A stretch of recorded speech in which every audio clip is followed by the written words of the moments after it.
Good day everyone. Today we will continue our discussion further with the electrostatic chapter. So हम किस चीज के बारे में बात करते हैं? We were talking about electrostatic potential. We have seen some questions related to electrostatic potential.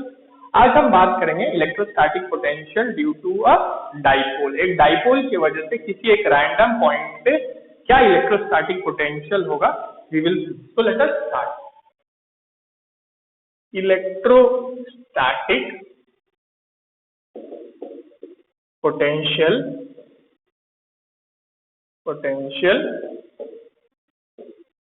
due to a dipole. एक dipole की वजह से क्या होगा? So dipole क्या होता है?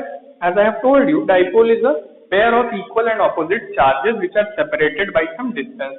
दो equal और opposite charge एक दूसरे से कुछ distance पे रख दिए जाते हैं, that is known as dipole. So let us see that एक सपोज करिए एक पॉजिटिव चार्ज है दैट इज प्लस क्यू और एक नेगेटिव चार्ज है माइनस क्यू और ये दोनों एक दूसरे से कितने डिस्टेंस पे रखे हुए हैं 2a. तो ये वही सारे नोटेशंस है जो हमने ऑलरेडी यूज किया है, using the same notation so that आपको कोई प्रॉब्लम ना हो. So this is a dipole which consist of a positive charge plus Q, एक नेगेटिव चार्ज माइनस क्यू और दोनों के बीच का डिस्टेंस 2 है. ये हो गया डाइपोल हमारा. अब हम कोई एक पॉइंट कंसीडर करते हैं P. ठीक है, we have considered a point P. अब इस पॉइंट P पे हमें इस इलेक्ट्रिक डाइपोल की वजह से क्या पोटेंशियल होगा ये कैलकुलेट करना है. तो हमें कुछ चीजें पता होनी चाहिए. First of all what is the distance of this point P from the dipole. Distance क्या होगा इस पॉइंट P का डाइपोल का से. तो हम डिस्टेंस मेजर कर रहे हैं कहां से? We are measuring the distance of this point P from the mid point of the line joining the two charges. मतलब दोनों चार्जेस को ज्वाइन करती हुई जो लाइन है उसके मिड पॉइंट से इस पॉइंट P का डिस्टेंस क्या है? R है सपोज कर लीजिए. ओके, पॉजिटिव और नेगेटिव चार्ज से भी मेजर करेंगे. मींस पॉजिटिव चार्ज से इसका डिस्टेंस क्या होगा और नेगेटिव चार्ज से इसका डिस्टेंस क्या होगा. सो पॉजिटिव चार्ज से इसका डिस्टेंस क्या है? लेट अस सी. पॉजिटिव चार्ज से इसका डिस्टेंस ये कुछ होगा. हम इसको नाम दे देते हैं R सबस्क्रिप्ट प्लस, मतलब distance of point P from positive charge. उसी तरह से नेगेटिव चार्ज से इसका डिस्टेंस क्या होगा? ये होगा that is R minus subscript minus, मतलब distance of point P from negative charge. अब ये जो मिड पॉइंट को ज्वाइन करती हुई लाइन है पॉइंट P से, ये कुछ एंगल बना रही है. किसके साथ एंगल बना रही है? With dipole moment. Remember dipole moment के साथ. डाइपोल मोमेंट का डायरेक्शन क्या होगा? नेगेटिव चार्ज से पॉजिटिव चार्ज की तरफ डायरेक्टेड रहता है. सो ये जो एंगल है theta, that is the angle between dipole moment and the line joining the mid point and the point P. ठीक है, सो आपने इसे थीटा कंसीडर कर लिया. नाउ अगर हमें इलेक्ट्रोस्टैटिक पोटेंशियल कैलकुलेट करना है पॉइंट P पे, तो हम क्या कर सकते हैं? सिंपली इस पॉजिटिव चार्ज की वजह से कितना पोटेंशियल होगा पॉइंट P पे, इस नेगेटिव चार्ज की वजह से कितना पोटेंशियल होगा पॉइंट P पे, अलग अलग कैलकुलेट कर ले and we can add them up easily. क्यों? इलेक्ट्रोस्टैटिक पोटेंशियल एक स्केलर क्वांटिटी, आप इनसे एडिशन कर सकते हैं. So let us see that. So electrostatic potential because of plus q charge कितना होगा प्लस क्यू चार्ज होगा? It will be K, that is 1 by 4 pi epsilon naught, the positive charge divided by the distance of point P from the positive charge.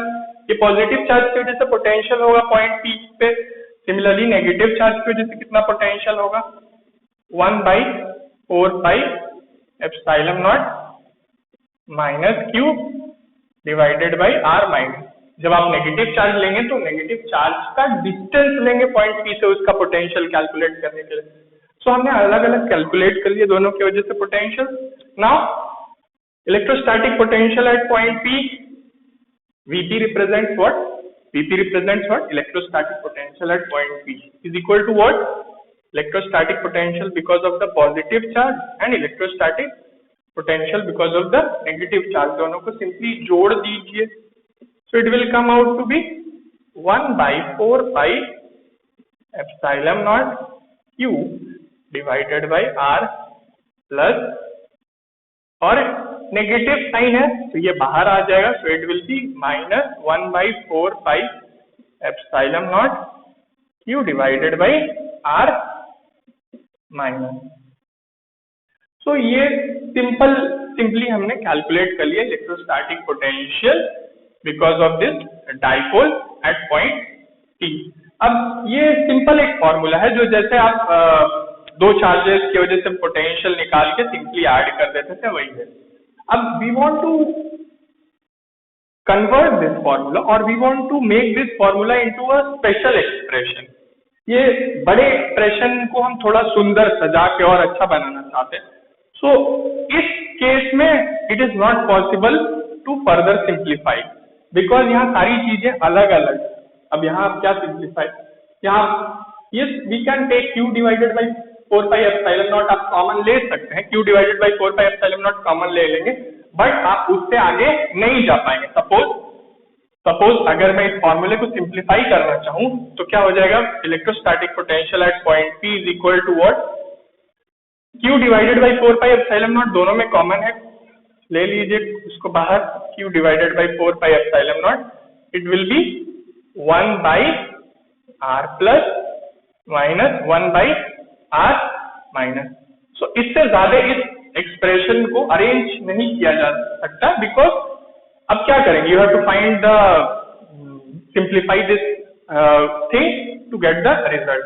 But if you want to make this formula into a good looking expression, एक अच्छा expression दिखने के लिए, so we will assume that what this electric dipole is an ideal dipole. एक ये जो electric dipole है एक आइडियल डाइपोल है. तो जब आप इलेक्ट्रिक डाइपोल को एक आइडियल डाइपोल बोलते हैं तो उसकी फर्स्ट क्राइटेरिया क्या होती है, उसकी क्राइटेरिया ये होती है कि the distance of separation between the two charges, the distance of separation between the two charges is very small, बहुत छोटा होना चाहिए. सो अब हम इस फॉर्मूले को थोड़ा सा और मॉडिफाई करेंगे so that we can get the expression for electrostatic potential because of an ideal dipole. याद रखिएगा अब जो हम एक्सप्रेशन देखेंगे it will be for an ideal dipole. अगर एक रेगुलर नॉर्मल डाइपोल के लिए तो ये फॉर्मूला यही तक रहेगा. So as it will get a little bit longer, so we will keep it till here only. We'll talk about the ideal dipole in the next class. Thank you so much.